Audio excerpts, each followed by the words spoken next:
Em meados dos anos 30, dois jovens da cidade de Cleveland começaram a imaginar as aventuras de um personagem superpoderoso, capaz de realizar façanhas impressionantes de força e heroísmo. Este personagem, que seria chamado de Superman, eventualmente inspiraria a criação de muitos outros super-heróis de diferentes empresas, e com o tempo, sua influência seria tão grande que chegaria a outros países através de figuras como All Might, que representa os ideais mais clássicos do Homem de Aço, mas vistos do ponto de vista japonês. No entanto, passar de Superman para personagens como All Might ou Saitama não foi algo simples.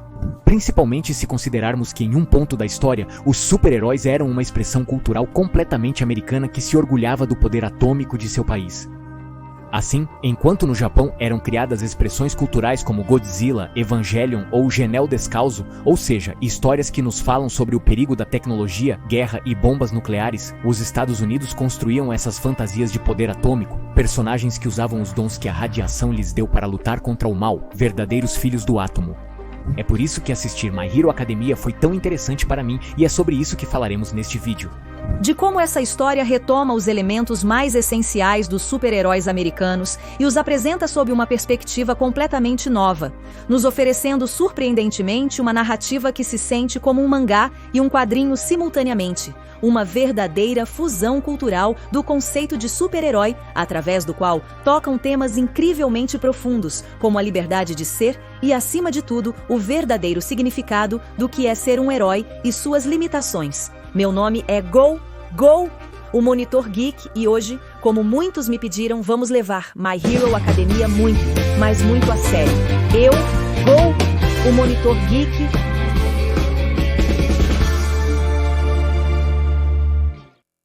Neste vídeo, vou me basear apenas no que acontece no anime, não no mangá. Dois dados importantes.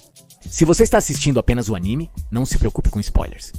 Vou dar apenas um grande spoiler da terceira temporada. Nas próximas temporadas falarei apenas de aspectos gerais do enredo, sem entrar em detalhes específicos. Por fim, como este vídeo é diferente do habitual, confesso que prefiro quadrinhos americanos. E é por isso que estarei falando muito sobre paralelismos e diferenças que encontrei em My Hero Academia com esses outros quadrinhos. Para obter uma visão cultural abrangente, entrevistei Kei do perfil do TikTok Made in Japan by Kei, que se dedica a fazer vídeos sobre as diferenças culturais entre o Japão e o México. Considerando isso, iniciemos a análise. Capítulo 1. Os super-heróis segundo o Japão. A premissa central de My Hero Academia é que toda a história se desenvolve em um mundo onde 80% da população mundial nasce com um poder ou habilidade especial que é comumente chamada de dom ou quirk. Isso é semelhante ao que vimos em histórias como os X-Men, com a diferença de que neste mundo essas pessoas são, na maioria das vezes, bem recebidas e aceitas socialmente. Mas isso é só o início das semelhanças e diferenças. Por exemplo, os níveis de poder em My Hero Academia operam diferentemente dos vistos nos super-heróis americanos. Afirmo isso porque neste anime, o nível de poder de alguém depende basicamente de dois fatores. Primeiro está o dom nato de cada pessoa. Desde criança, todos diziam a Bakugo que ele nasceu com um dom muito poderoso. Isso se assemelha ao visto em quadrinhos americanos. Vemos habilidades que são mais poderosas que outras, mas aqui está a diferença. Em My Hero Academia nos dizem muito que o nível de poder também tem a ver com o esforço e o nível de treinamento que cada personagem teve. Lemillion, por exemplo, tinha um poder considerado fraco, mas se tornou o melhor aluno da UA devido ao seu esforço. Esse enfoque não é tão comum nos quadrinhos americanos. Sabemos que Batman tem suas habilidades graças ao seu treinamento contínuo. Mas não é como se o víssemos melhorar com o avanço da numeração dos quadrinhos, pois muitas vezes nem é a mesma pessoa que escreve as histórias ou nem estão no mesmo universo. É como se ele e outros personagens mantivessem um nível épico constante nos quadrinhos, que pode variar conforme o escritor e a situação. Já os mangás e o anime, por terem histórias mais lineares, mostram um progresso gradual onde os personagens geralmente evoluem por meio de treinamento ou transformações. São dois tipos de narrativa diferentes. My Hero Academia combina ambos para nos dar uma visão japonesa do estereótipo do super-herói. Mas a que se deve isso? Tem a ver com diferenças culturais, pois histórias fictícias refletem a cultura que as cria. Neste caso, a diferença provavelmente está na visão dos japoneses sobre esforço e trabalho. Tão trabalhadores são. Confira isso. Pesquisas recentes mostram que os empregados japoneses trabalham em média de 2,6 a 3 horas extras diárias sem remuneração, e a maioria não tira todas as férias por se sentirem culpados. Essa cultura de trabalho árduo tem várias causas, mas pode ser rastreada até a restauração Meiji em 1868, quando a sociedade feudal japonesa quis alcançar o mesmo nível econômico dos países ocidentais. E isso nos dá uma melhor ideia de por que as histórias japonesas têm tanto a ver com esforço e trabalho. Outra grande diferença é a visão dos super-heróis nessa história. Tem a ver com a regulamentação de poderes. Em animes como My Hero Academia ou One Punch Man, a profissão de super-herói é extremamente regulada pelo governo. Nem toda pessoa com poderes pode ser um super-herói, devido à necessidade de exames de admissão, escolas, treinamentos e licenças, para que cada personagem possa se tornar um. Isso difere muito dos quadrinhos americanos. Por exemplo, no quadrinho Guerra Civil, vimos uma batalha entre dois grupos de super-heróis onde um deles lutava contra o registro, o treinamento e a intervenção do governo. Isso é constante nesse tipo de quadrinhos. A figura do super-herói americano historicamente representa um espírito livre, sem regulamentação que responde apenas às suas ações. No Japão, a moral é diferente. Mas também tem a ver com a cultura. Isso em mente, podemos entender para fazer tudo. Eu sei no México, eu sei na América Latina, qualquer um pode cortar o cabelo sem licença. No Japão, é necessário ter uma licença para cortar o cabelo de outra pessoa. Considerando isso, entendemos por que os japoneses veem como natural que uma profissão, especialmente a de super-herói, seja tão regulamentada, diferentemente dos personagens da DC e Marvel. E essa distinção fica ainda mais interessante. Enquanto em Guerra Civil questiona-se o papel do governo na regulamentação dos super-heróis, em My Hero Academia são os vilões, como a Frente de Libertação Paranormal, que defendem a liberdade irrestrita do uso de poderes, livre da intervenção governamental, o que é retratado negativamente. Cada produto cultural de super-heróis tem um foco diferente, apesar de serem histórias do mesmo gênero. Similarmente, em My Hero Academia, a polícia e as forças governamentais são retratadas de forma bastante competente. A UA, por exemplo, está sempre atenta ao que o governo diz. Os super-heróis colaboram de perto com as agências de investigação para planejar ataques e vemos os policiais atuando ativamente nas batidas, mesmo sem poderes. Diferentemente das histórias de super-heróis ocidentais, onde a polícia comum tem menos destaque e os heróis contam com organizações especializadas como a Supreme Headquarters International Espionage and Law Enforcement Division, ou Argus, o que me fez perguntar, como é a visão da polícia no Japão? Quero te dizer que no Instagram estou postando muito conteúdo original que não posto aqui, desde vídeos sobre Sandman ou Baby Ranger até infográficos sobre Divertidamente e os tipos de líderes escoteiros. Estamos nos dedicando muito ao conteúdo original do Instagram, então me ajudaria muito se você me seguisse lá após assistir o vídeo.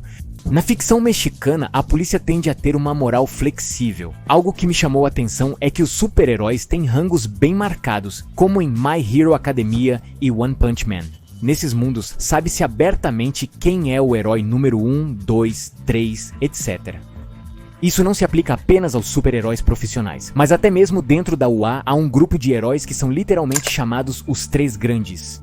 Por outro lado, nos quadrinhos americanos todos sabem que o Superman é o herói principal, mas eles não dizem isso abertamente. Digamos que o Superman é mais modesto.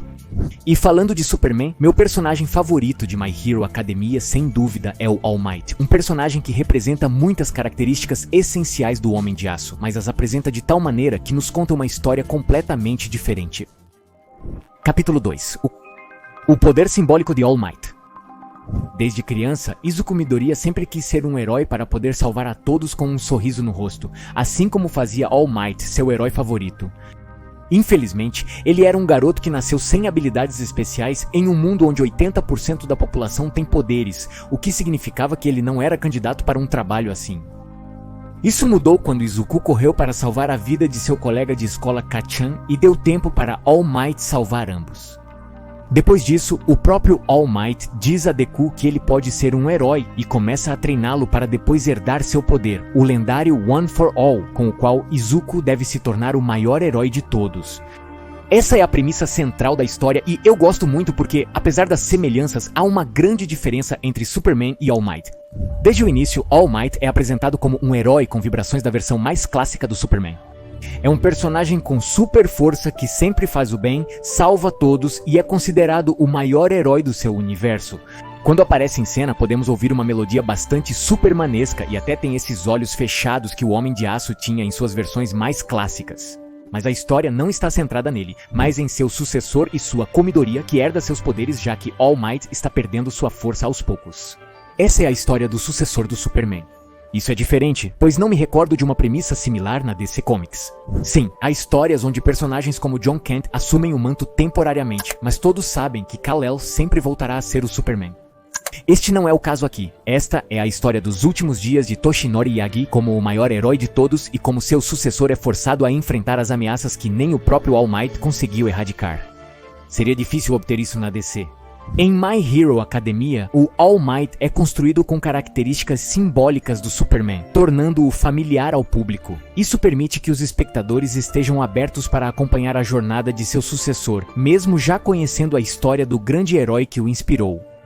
Se você prestar atenção nos primeiros capítulos, parece que já conhece o All Might, mesmo com poucas informações sobre ele.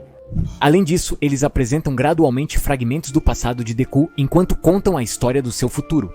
Porém, o poder simbólico do Superman projetado em All Might não apenas nos abre para ouvir a história de Deku, mas também confere uma personalidade própria e distinta a All Might.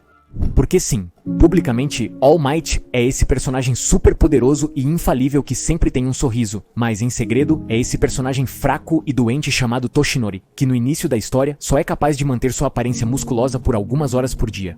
Toshinori, ao contrário de All Might, se preocupa e se entristece. Toshinori representa o real e All Might representa o ideal. É como se All Might fosse uma espécie de performance, uma máscara que Toshinori usa, primeiramente para esconder o medo que ele mesmo tem na hora de enfrentar os vilões. Mas mais do que isso, para transmitir uma sensação de calma ao público. Através de All Might, a série nos diz que os símbolos são muito importantes. E é por isso que outros heróis muito poderosos como Endeavor são incapazes de representar o que All Might representa, porque seu poder vai além da super força.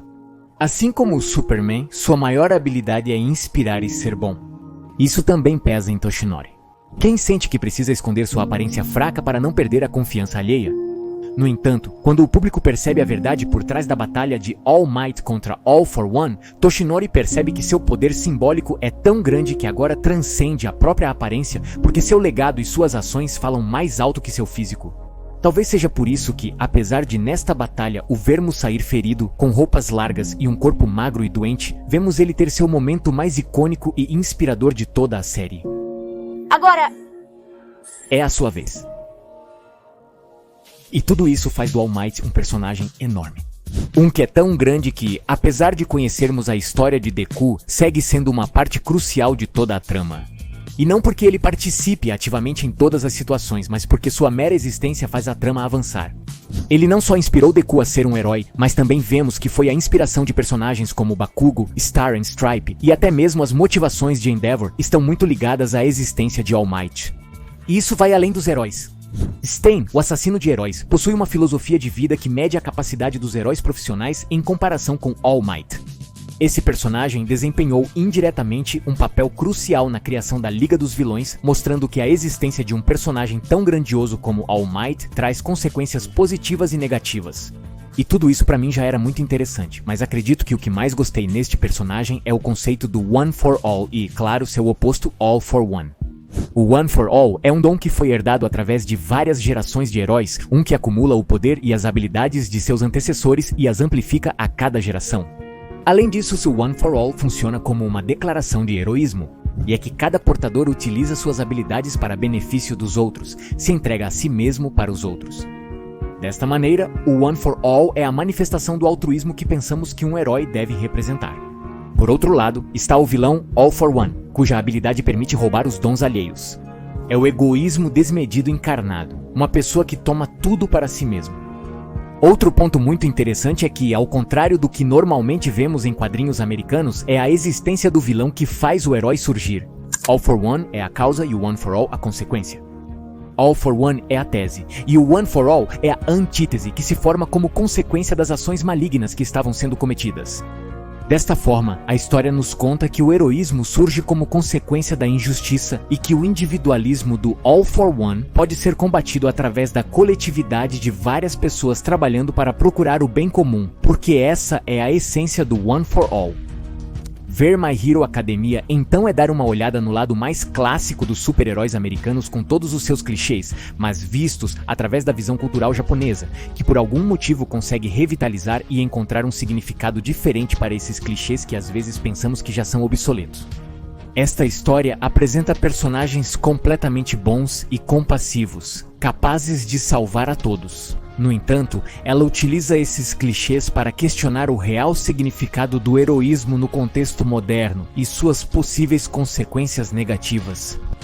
É como se você visse figuras, situações e personagens familiares, mas em um contexto completamente diferente.